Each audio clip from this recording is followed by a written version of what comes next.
Zillow has been in the news lately after the company announced that they are going to close their house flipping business, which is their largest revenue segment. Over 60% of the revenues of Zillow comes from house flipping.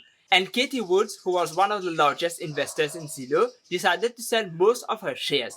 When Cathie Wood is selling something, for us value investors, this is something to look at. I'm not saying that she's a bad investor or anything. Her performance will be judged after the next bear market. But all I'm saying is that normally Cathie Wood, she is the anti-value investor. Most of her investments, most of the way that she looks at the market, this is the opposite that value investors do. So that's why maybe it is interesting to look at Zillow. This is a joke actually I'm making. I'm not saying that you should look at an investment because of what someone else in the market is doing. Zillow itself is a very interesting company, whether Cathie Wood invests in it or not, whether Warren Buffett or anyone else invests in it or not. And the way that the business is changing, this is something very interesting to look at. But before we go into details and talk about all of this, please make sure to smash the like button for the YouTube algorithm. If you are new to the channel, my name is Ishfaaq. I am an elite popular investor on eToro with over $2 million in assets under management. So please subscribe and hit the notification bell so that you don't miss the coming videos. I now have this question: what is Z and what is ZG? There are two classes of Zillow being traded publicly. Actually, there are three classes of shares for Zillow. One of them is not being traded and is mostly owned by the insiders, by the CEO of the company, who, by the way, founded the company. So the insider shares, they give you 10 voting rights. So you will know that the insiders, even though they don't own so many shares anymore, they still have a consequent voting rights in the company. And then we have the ZG shares. With the ZG shares, you have one voting right. And with the Z shares, you don't have any voting rights at all. And there is something here interesting to note, is that the spread between ZG and Z is not that much.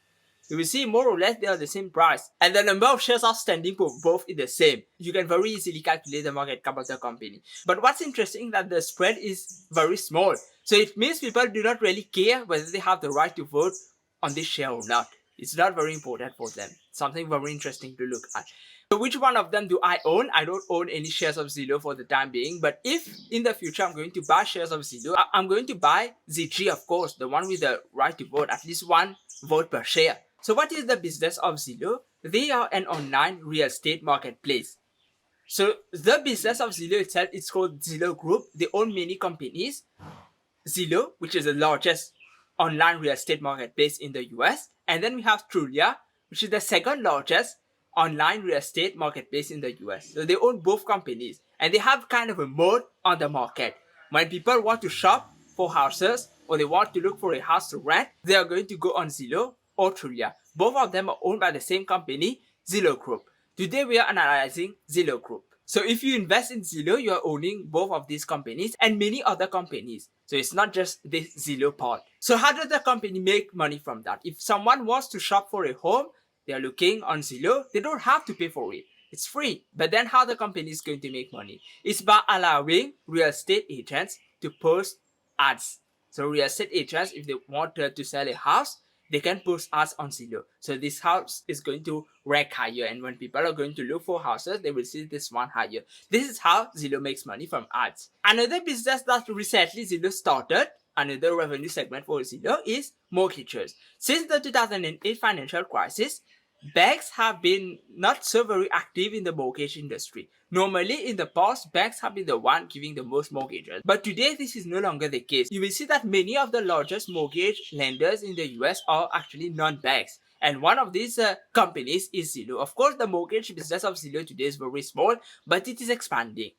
And then this is the most interesting business of Zillow, the one that they are selling, the house flipping business. It only started around 3 years ago. So what is house flipping?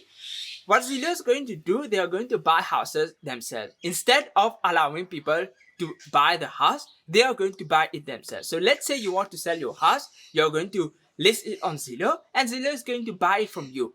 When Zillow buys it from you, they are going to use algorithm, of course, to select the best house to give you a price. So you put the house there, you don't tell them how much you want to sell it. They are going to give you a price. If you accept the price, of course, you sell it with them.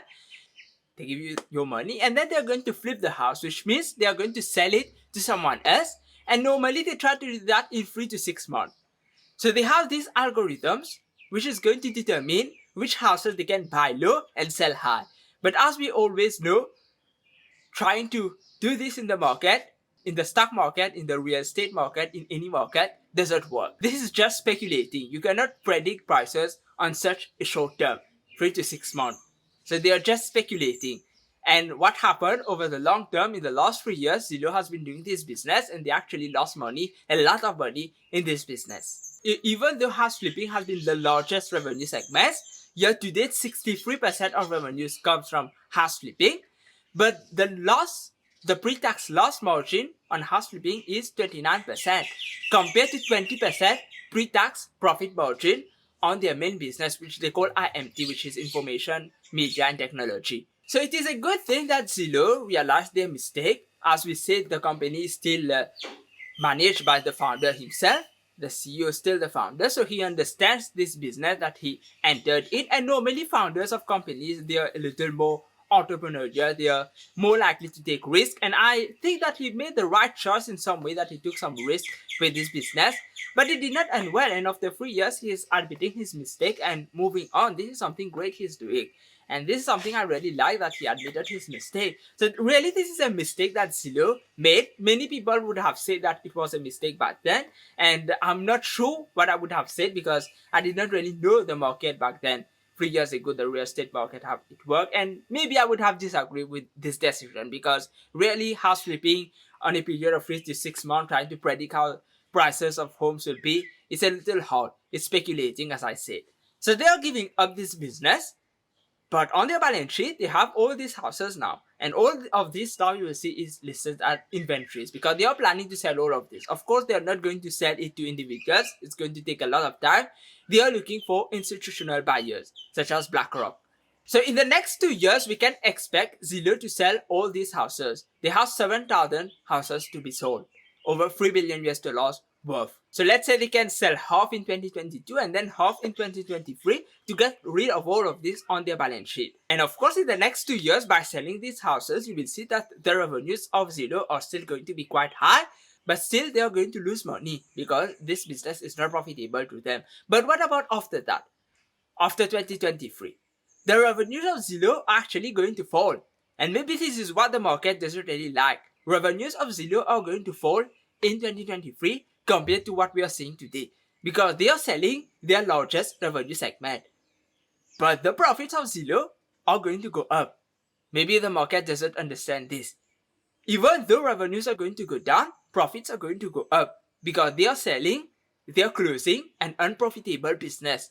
Then they can focus on the IMT business, and if they want, on the mortgage business. I'm not really such a fan of the mortgage business for the time being. They are losing money on it, but not that much.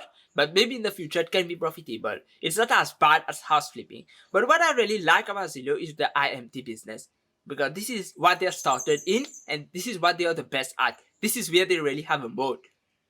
In the mortgage business, they don't have a moat. There are many bigger competitors that they have to compete with. But in this IMT business, they have a moat. They own the competitors actually. And I believe that the company can be profitable in 2 to 3 years after they sell all these houses. You can find the whole analysis on my research partnership. And by the way, if you're interested with the research partnership, you can have a 1 month free trial. You will have access to my investing course for beginners. For example, for the IMT business, I'm expecting a growth over the next 5 years of 26%, a 26% growth in revenues per year, while for the mortgage business, 28%. And we already said that they are going to close their house flipping, which they call home business. So they are going to close this business. But still, all the cash that will be generated, their balance sheet is going to be much better. They took a lot of debt to buy these homes. Things are going to improve for Zillow. So we should not really worry about the fact that in maybe 3 years, the revenues of Zillow are going to be lower than they are today. Because eventually, I believe the revenues can continue to grow. Because as you can see in 2026, I expect the revenues of Zillow to be as much as they are in 2021. And even in 2023, they can exceed the 2020 revenues.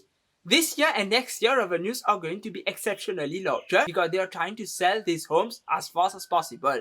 And by 2023, according to my analysis, to my estimates, Zillow can be a profitable business. Before, they have never been profitable because they were still growing, but then they changed this business model, adopted this new business, and when the main business, that is INT, became profitable, because of this massive loss from homes, the overall business could not be profitable. But I believe now that they are closing this home business, eventually they can become a profitable business, and even with a positive free cash flow. So I calculated the intrinsic value of Zillow, and according to me, it's about 10 billion US dollars. Today, Zillow has a market cap of about 16 billion US dollars, so it looks overvalued. But I'm still hoping that the stock price of Zillow keeps falling, that maybe eventually I can make an investment in this company, because this is a great company. So maybe you will say that I'm being too conservative, that's why it's only 10 billion US dollars. But I like being conservative. I have taken a margin of safety. And there is another margin of safety we need to take about Zillow. It is the fact that it is considered as a tech stock. If we see high interest rates, mortgage rates are going to go up, it's going to be bad for Zillow. So we need to take all of this into consideration. That's why I'm taking such a large margin of safety. And I hope the stock price of Zillow keeps falling. And even if it falls to 12 billion US dollars, I may consider buying it maybe at a premium, because this is a stock to hold for the long term, I believe. This is a technology company. And today they only have about 0.1% of the total real estate marketplace. 0.1%. This is their growth potential, that they can continue to grow. More and more people in the future are going to shop online for houses, because there are many people who are shopping for houses who do not even go to look at the house anymore. I believe that Zillow can continue to grow on this in the future. 0.1% of market share, this is very small. So the fact that they are a technology company with such a low market capitalization makes them a very interesting investment, but of course at the right price. We will see in the future, but for the time being, this is stock I'm going to put on my watch list. Another thing I don't really like about Zillow is the fact that they are having a lot of share dilution through stock compensation, and all of this has been taken care of in my margin of safety, and that's why for today I'm willing to wait on Zillow, and hopefully the stock price will keep falling so that I can invest in this company. This is a great company. So let me know in the comments, what do you think about Zillow? Maybe you'll find that even at this price it is attractive. I know value investors investing in Zillow at such prices, but it's not for me for the time being. So let me know in the comments, what do you think about Zillow? Thank you for watching this video. Please like, subscribe and share. Please watch these two videos if you have missed them. Have a nice day and goodbye.